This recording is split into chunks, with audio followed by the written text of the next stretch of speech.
Cahors est une commune du midi de la France, située dans la région Midi-Pyrénées. Logée dans un méandre du Lot, entourée par des collines escarpées et les hauteurs arides d'Écosse, la cité est riche d'une parure monumentale d'une grande diversité, héritée notamment de l'Antiquité et du Moyen Âge. Pôle touristique majeur, célèbre pour son vignoble et sa gastronomie surtout de foie gras, cette petite ville typiquement méridionale bénéficie du label Ville d'art et d'histoire. La visite de Cahors est incontournable et elle permet d'aller à la découverte des monuments les plus emblématiques de l'histoire et du patrimoine de Cahors. Des vestiges de l'amphithéâtre à la cathédrale Saint-Étienne, des arcades de boutiques aux fenêtres Renaissance des maisons de marchands, on peut plonger au gré des commentaires du guide conférencier dans les grandes heures de l'histoire de cette ville.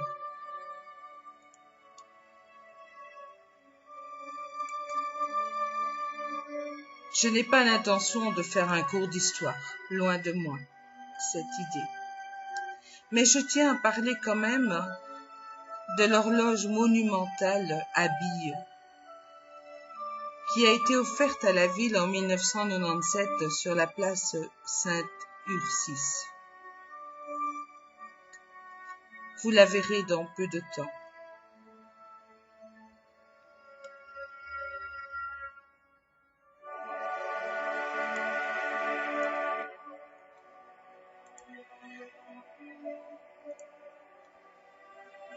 Cette horloge offre un mélange de modernité et de mécanique hétéroclite. 2 années de travail pour son concepteur, ce mécanisme est sorti de son imagination sans calcul, par expérimentation et tâtonnements successifs pour trouver l'isochronisme du balancier. Une bille descend d'un côté grâce à un système de contrepoids qui fait démarrer la chute d'une seconde bille de l'autre côté.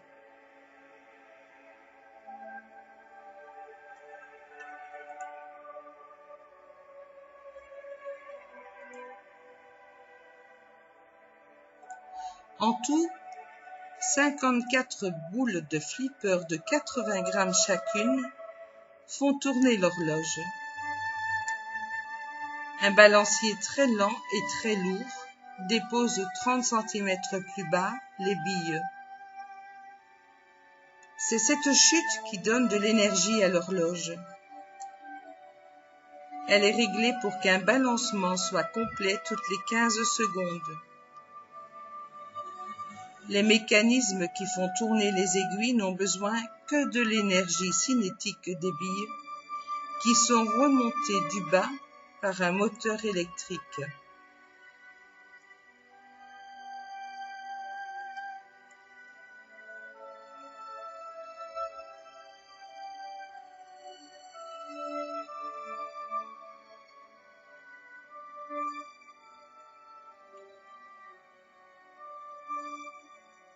Voici donc l'horloge que je viens de vous expliquer.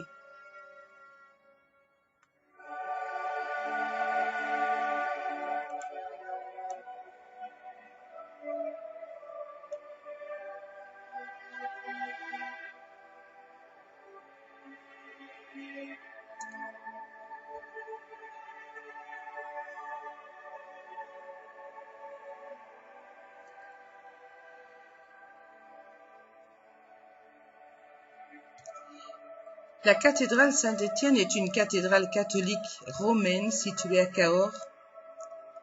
Elle est un des premiers et des plus vastes édifices français à coupole sur pendentif. Elle abrite la sainte coiffe qui enveloppait la tête du Christ, rapportée de Terre Sainte vers 1113.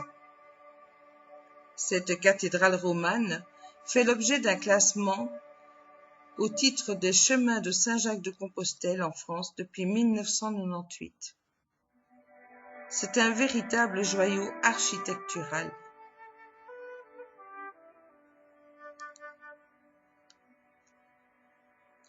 L'intérieur frappe par l'absence de transept. Elle appartient au style à coupole du sud-ouest, avec une façade fortifiée romane, dont le portail roman, réalisé entre 1140 et 1150, forme un avant-corps sur la façade nord.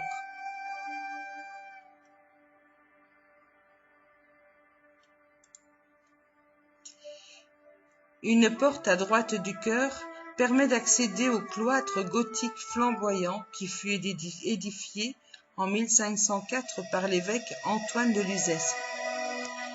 Les sculptures profanes représentant des coquillards, des buveurs, des musiciens, un architecte au travail, ont peut-être été copiées sur celles de Cadouin.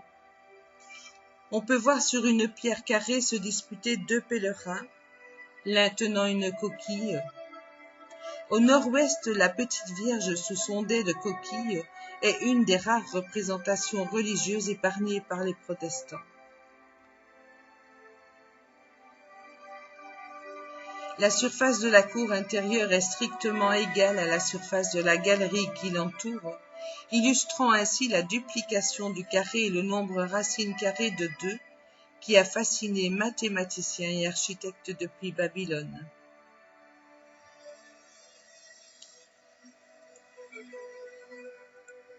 Le pont Valentré a été commencé en 1308 et achevé en 1378.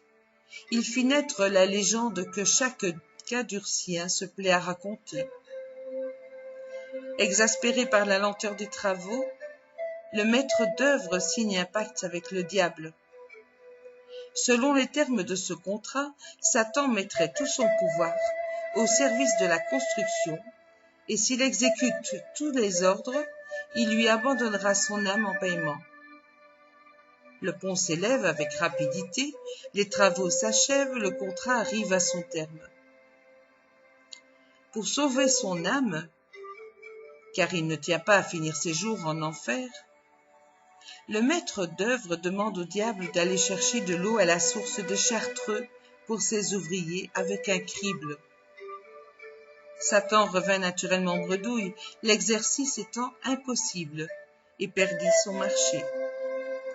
Décidé à se venger, le diable envoya chaque nuit un diablotin pour déceler la dernière pierre de la tour centrale, dite tour du diable, remise en place la veille par les maçons. En 1879, lors de la restauration du pont, l'architecte Paul Goutte fait apposer dans l'emplacement vide une pierre sculptée à l'effigie d'un diablotin. Ainsi, à chaque fois que le diable vérifie si le pont est bien inachevé, il se fourvoie en pensant que c'est l'un des siens qui démantèle le pont.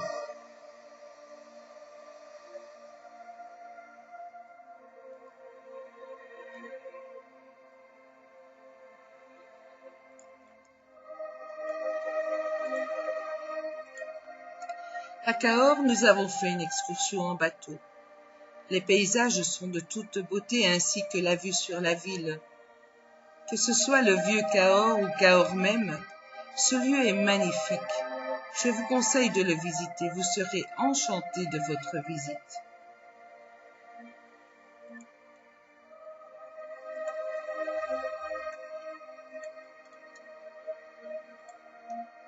J'aime rêver. Maintenant, vous le savez, j'aime les colombes, j'aime les fées. Et j'ai écrit un petit texte qui me rappelle mes vacances.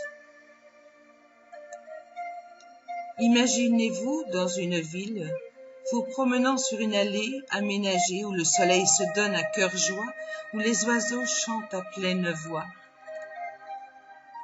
Quelques maisons bordent cette allée, et voilà que je me mets à rêver. Un ange aux cheveux dorés arrose les fleurs d'un jardin ensoleillé, sous l'œil attendri d'un chat, que je nomme Cendrillon, et du vol de quelques papillons. Le sourire de l'ange est une invitation à entrer dans ce monde féerique. L'accueil chaleureux inonde cette maison et lui donne un air magique.